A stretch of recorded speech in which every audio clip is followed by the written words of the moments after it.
Yesterday I asked the question,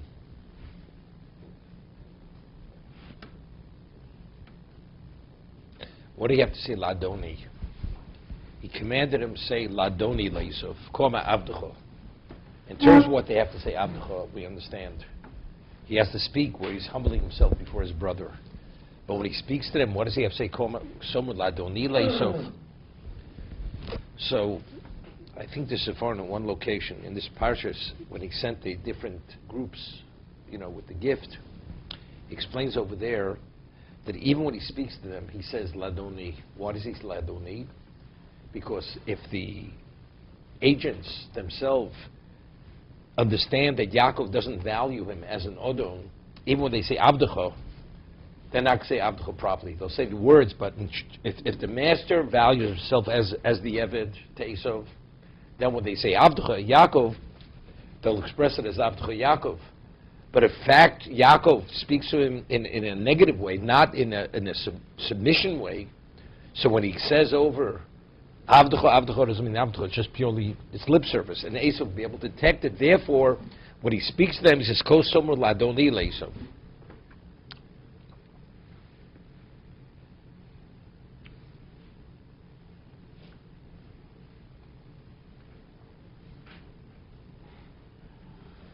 There's the famous Ramban here. Famous Ramban.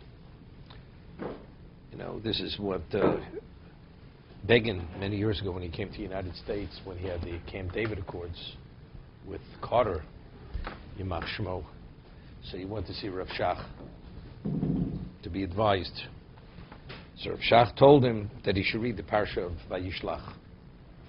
Why should he read Vayishlach? Because the Ramban writes that since we say Masov is similar bonim, the way Yaakov Avinu dealt with Esau, which is Edom, that's for us to learn for future generations. That's the way we have to deal with them. There's Doron, there's a gift, there's bribery. Throughout the ages, to annul decrees, there was bribery involved. And there's Tefillah, and we'll see, it said Ramban, right at the beginning it says here, Nichtva parshas lo dia kitzla kodesh baruch hu avdu v'golo b'yatchos mimenu Vayishlach ma'alocho v'yatzileu u'lamdenu od shu lo botach b'tzidkoso. Yaakov did not rely on his state of righteousness. V'shtadl b'atzolav chol yicholto, and he took the initiative to save himself to his best ability. Yesh bo od remez l'doros, and there's something you can draw allusion for the future generations. Ki kol ha'she'ira lavinu im Esav v'ochiv yera lonu tomidim b'nei Esav. Whatever transpired between Yaakov and Esav, that will happen in the future between ourselves and the descendants of Esav. Roy lonu lechos b'dark shel tzaddik, and therefore we have to take on the behavior of the tzaddik, Yaakov. Shenazman tzvinu shlosha dvorim. We have to prepare ourselves in three areas. Shehizmin hu es atzmo l'tfilo, l'doron, u'latzolav derech melchama. That's livroach li'notzel, to flee, k'varo rabbeinu or remezeh min aparsh hazos kasher asker, as he will explain. Okay? So there's a famous story when the Jews were in Shanghai or in Kobe. So there was a question, they had to bribe a Chinese or a Japanese official, because whatever. So they went to one of the, I don't know who they went there, whether it was the Amshin of a Rebbe or they went to one of the Shivas who were in Kobe or Shanghai. He says, don't do it. Because our Kabbalah, what we have, the Masorah is only B'nai Edom. But the Orientals then have no relevance to Edom. So this idea of bribery is not going to work. Bribery works with what? Your Russia, Eastern European, these are all B'nai Edom. But the Japanese or the Chinese, which are named B'nai Edom, that's not the way it works. So they didn't. Because sometimes it could have a negative effect. Okay? So,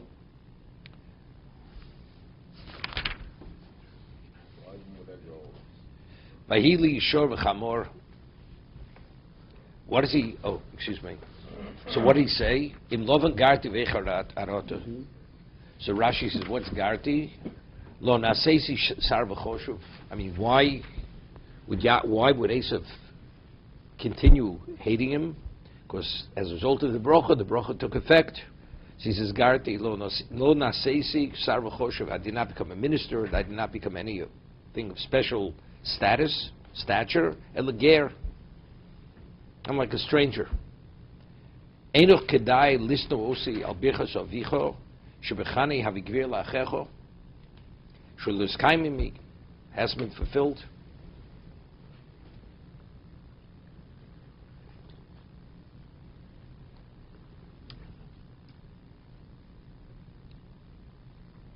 It's interesting. I mean, here he's in Aram Naraim with his father-in-law. He says, "I'm an ordinary person." So you see, the bracha did not take effect. I'm a ger. I'm a stranger. I mean, where's it supposed to take effect? No. Seemingly in Canaan, right? Canaan is his location. In location, I mean, here he's in exile, so to say. Right? He went to find wives. He's stuck there. He hasn't come back. He hasn't come back to his location. So what? How does that indicate he's a ger? You see, the bracha hasn't taken effect. You see, I'm a ger. I'm not acknowledged.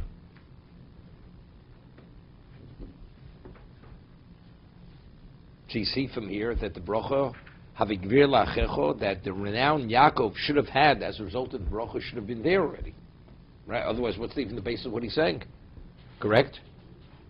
You see that the bracha hasn't been effect because I'm a ger.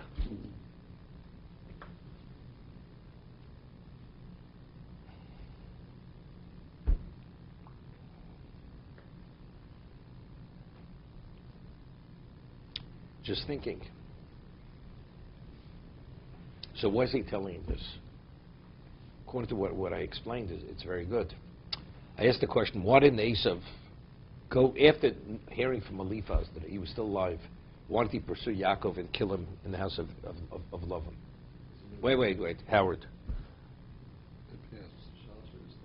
No. Okay. No, there's not shall should stuff. The what? Esau's understanding was that if Yaakov failed spiritually, the bracha would come to him. He forfeits the bracha. He forfeits the bracha. He would never survive Lavan. Right. Without any money. So Not without any money. That's the point. No. So the bracha will revert back. So there's no reason to kill him. Right. Now he's coming back and he says, "In love with Garti."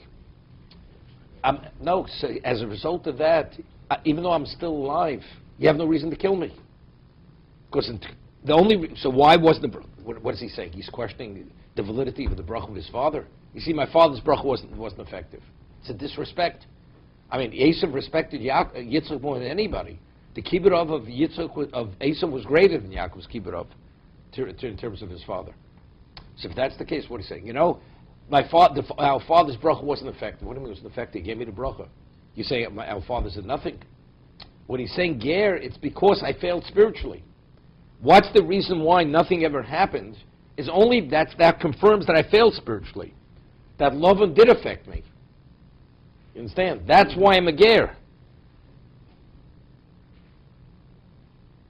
So therefore you have no reason to hate me. For the same reason why you didn't pursue me to kill me here, now that I'm coming back as what? As a person without the bracha. So if I don't have the bracha reverts back to you. So you have no reason to kill me. That's exactly what he's communicating to him. You following? No, it's phenomenal. It's phenomenal. Wait, the first shot Rashi's saying, ger anoch, I'm a ger, I'm a stranger. And from this you see the bracha did not take effect. Right? So, but you're alive, you're thriving, you have wealth. It doesn't mean anything. Because if I don't have the renown, I'm still considered a stranger, I'm not acknowledged. That's a confirmation that I failed.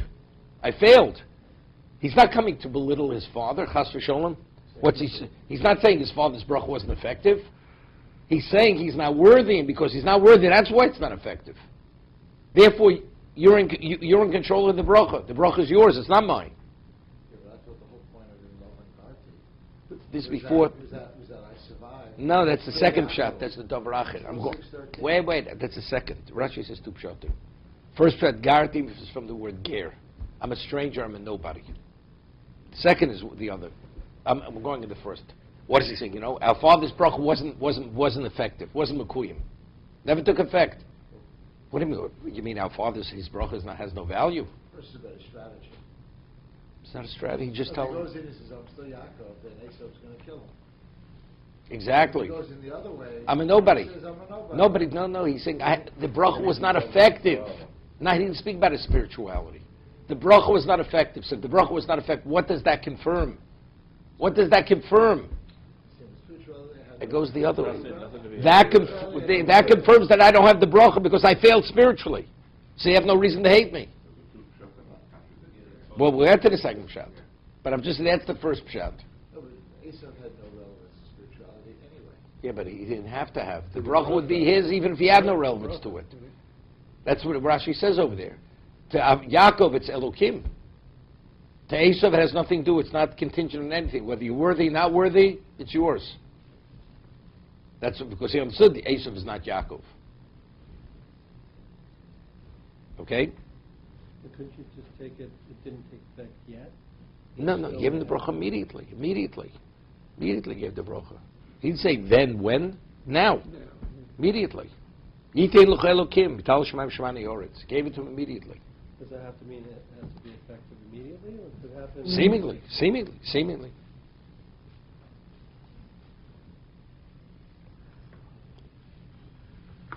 Dover acher. Garti begarache taryag. Im loben garti targ mit shamarti v'lo mati masav roim.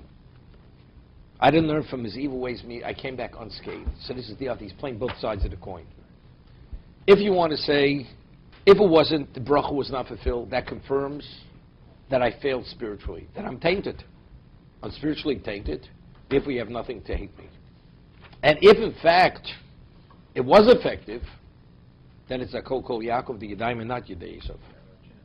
Therefore, you understand who you have to contend with. Therefore, I'm not concerned about you. Nevertheless, he prepared. He prepared in either case. Because we'll discuss why he prepared in either case.